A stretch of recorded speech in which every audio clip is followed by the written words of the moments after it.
Merry Vlogmas, happy Vlogmas, day 11. We are at the last couple days of Vlogmas. So today is the Q&A, Santa friendly. Originally I was going to call it Merry and Scary, but I kind of just decided not to do it that way just because, I don't know. So basically, I'm pretty sure that a lot of these questions that are for the Q&A probably are going to be like touching same kind of topics as like for what is Wednesdays.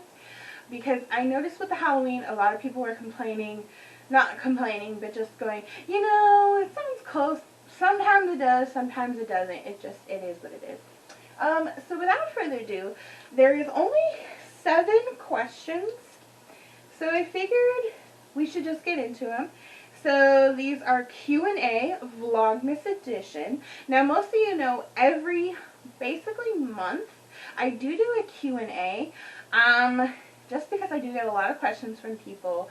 But I did ask you guys probably back in September. I believe I released it on my Twitter and my Instagram. I'm not 100% sure where all I posted it. But I know I did it in one of the updates that I let you guys know that the Q&As for both October and December were going to be holiday related.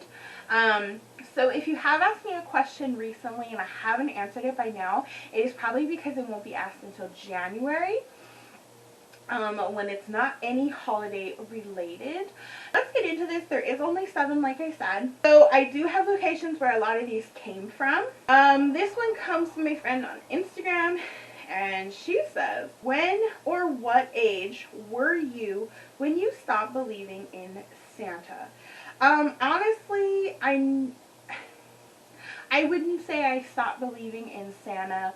I believe that Santa represents the magic of Christmas. I also had a belief, not to really throw the religion in anybody's face, but I always did believe that, you know, Santa is more like God, if you will, because God does see everything like they say Santa does. I don't exactly believe that there is Santa Claus, you know, watching you while you're sleeping and awake. No, God really is the one who's watching you when you're asleep or awake. If you believe in him, you believe that that is what he does. Yeah, so I technically would say that believing in Santa is not something to be frowned upon. It is just believing in the magic of Christmas. And for that, I will always believe in the magic of Christmas. This one comes from a friend on Twitter. He says, when you were a kid, did you always go and see Santa in the mall, or did you go to a tree farm and see Santa? I never actually knew that you could see Santa in a tree farm, because I really never even went to like a tree farm like that. I know there are ones like pumpkin patches and stuff. When we were growing up, we really had not really gotten like a real tree. We didn't actually get a real tree till we were all like in our teen years. We finally got a real tree. We found a AAA farm when we were living in May Ranch, out over in Paris. So we would go to the AAA. It was really like an egg farm, but I guess they had trees as well. But yeah, that's where we would start to get our trees. We didn't do it every year, sadly. Since moving to this house, though, that has been a stable thing in our lives. We always go. Not to the AAA farm. There is actually over on Ritchie Canyon for anyone who lives out in out here. So for those of you who don't live even in California, you're going to be like, I don't know where you're talking about exactly. But on Ritchie Canyon, there's actually I guess you want to call it a tree farm. But they grow their own trees, just like the AAA farm does. They grow their own trees. So you go there and you get to pick your tree. They cut it, they can net it, and then you take it home, or they'll pot it for you, depending on what you want. Or you pick a already potted plant. But I never did see a Santa, per se, at any of the tree farms. I've not exactly been, this year was actually my first year going to a pumpkin patch. I've always wanted to go to a pumpkin patch. I went to one when I was a small kid.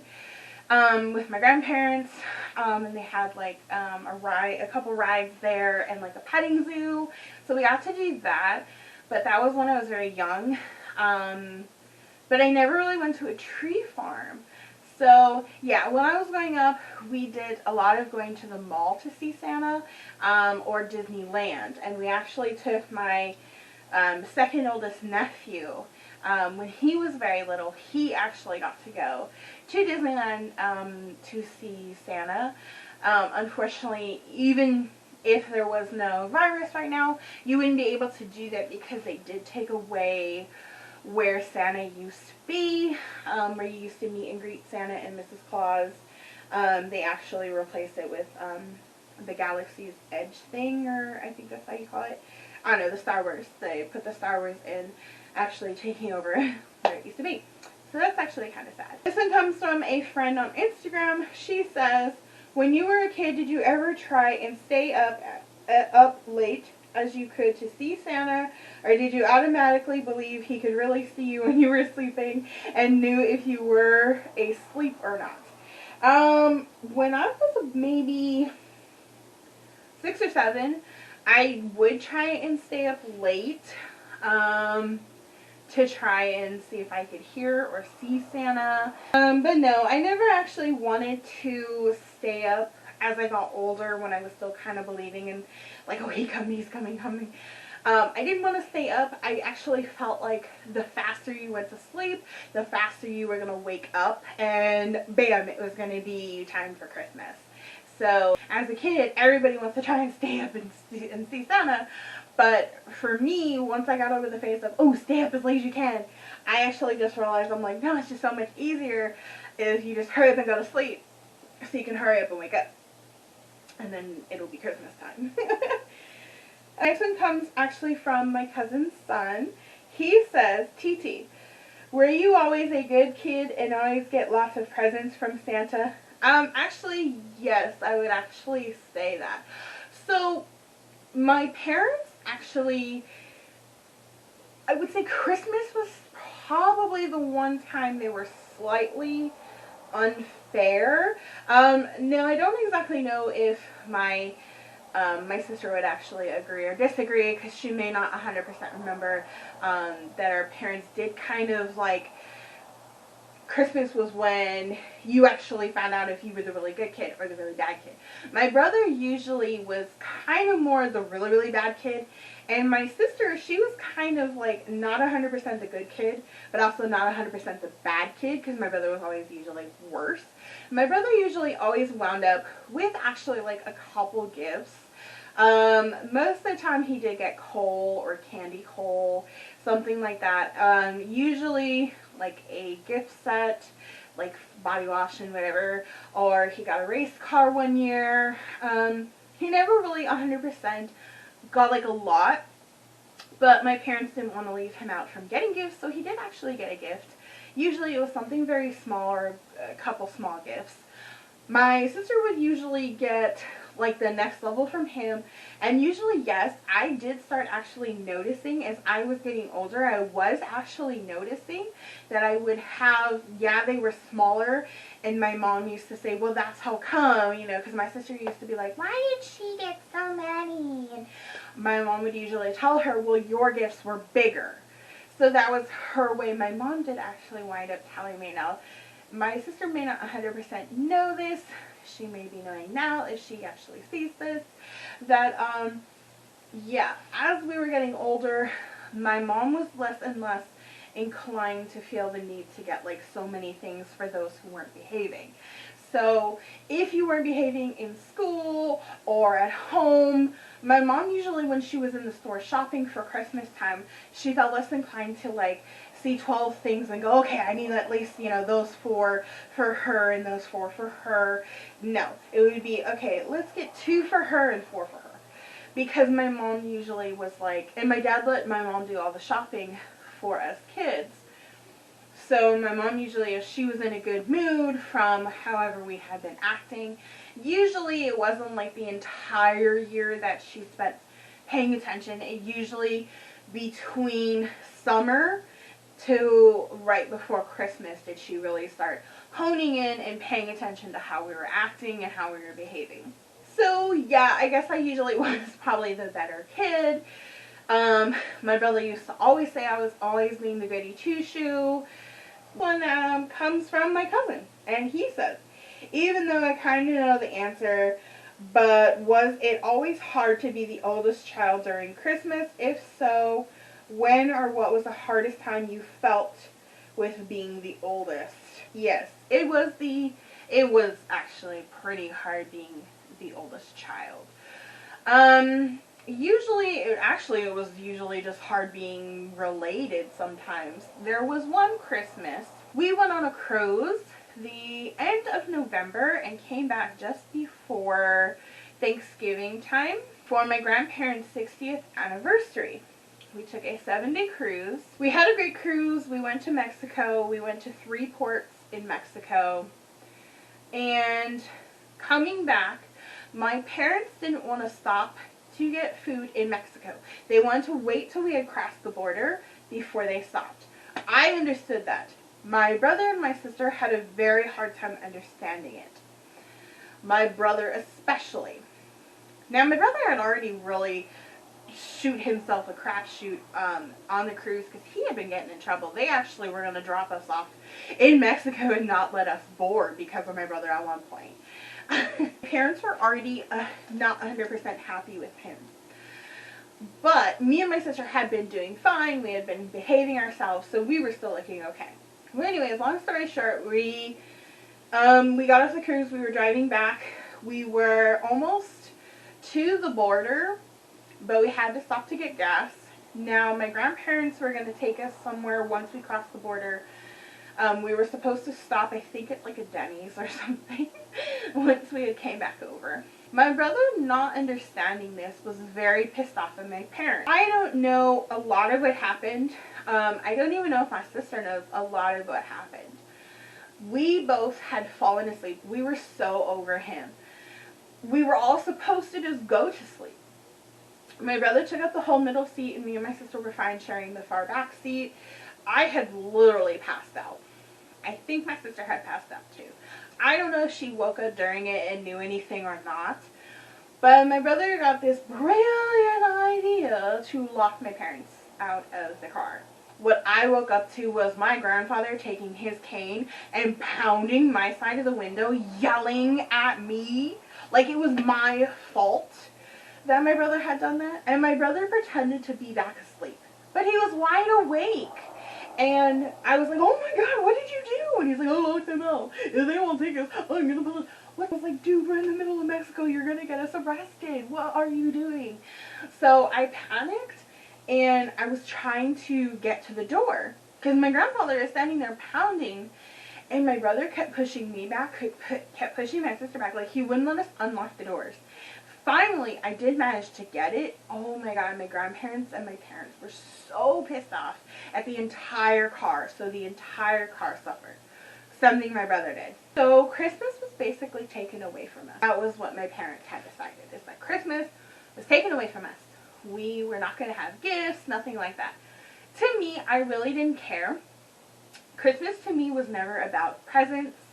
I always like getting gifts for people, not getting them for myself or receiving them as much as I love giving them out.